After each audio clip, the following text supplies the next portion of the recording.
অন্তর্বর্তী সরকার প্রশাসনিক ও প্রাতিষ্ঠানিক সংস্কারে যতটা মনোযোগ দিচ্ছে, অর্থনৈতিক ব্যবস্থাপনায় ততটা দিচ্ছে না।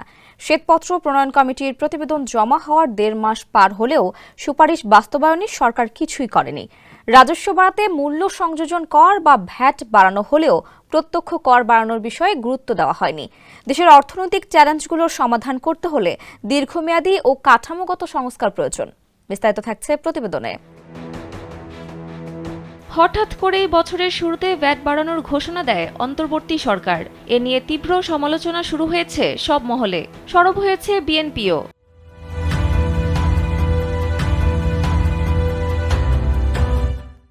শ্বেতপত্র প্রণয়ন কমিটির প্রধান ডক্টর দেবপ্রিয় ভট্টাচার্য ভ্যাট বাড়ানোর সিদ্ধান্তের সমালোচনা করে বলেন, আমরা দেখে আশ্চর্য হয়ে গেছি কিভাবে অবিবেচকভাবে ভ্যাট বাড়ানো হয়েছে। কর সংগ্রহ করতে হলে ক্রমান্বয়ে প্রত্যক্ষ কর প্রদানকারীর কাছে যেতে হয়। আমরা প্রত্যক্ষ কর সংগ্রহে কোনো পরিকল্পনা দেখিনি। যারা কর দেয় না তাদের ব্যাপারে কি পদক্ষেপ নেওয়া হয় সেটা জানা গেল না। এই সরকার কি ধরনের অর্থনৈতিক উত্তরাধিকার রেখে যাবে সেই প্রশ্ন তুলে এই অর্থনীতিবিদ বলেন, সুষম অন্তর্ভুক্তিমূলক টেকসই অর্থনীতি গড়ে তুলতে যে ধরনের প্রশাসনিক কাঠামো বা সংস্কার দরকার সে রকমের কোনো রূপরেখা আমরা দেখলাম না।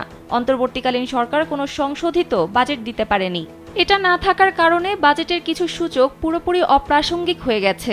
আগামী বাজেট কেন্দ্র করে সরকারের অর্থনৈতিক আলোচনা দরকার। এ সময় বিশিষ্ট অর্থনীতিবিদ ও সেন্টার ফর পলিসি ডায়ালগের চেয়ারম্যান অধ্যাপক রেহমান সোবহান বলেছেন, ব্যাংকিং খাতে সংস্কার এবং অর্থ পাচারের মতো সিস্টেমিক সমস্যাগুলোর সমাধান করতে হলে সুশৃঙ্খল ম্যাক্রো ইকোনমিক ব্যবস্থাপনা ও সংস্কার প্রয়োজন।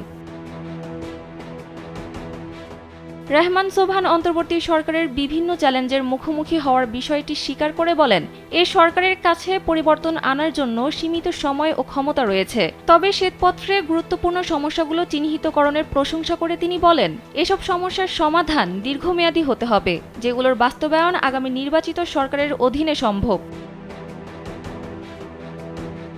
বিএনপি মহাসচিব মির্জা ফখরুল ইসলাম আলমগীর বলেন, যারা ঋণ খেলাপি এবং দেশের টাকা পাচার করেছে তারা যেন কোনোভাবেই নমিনেশন না পান, আমরা সে চেষ্টাই করব। সানজিদা ইসলাম, কালবেলা।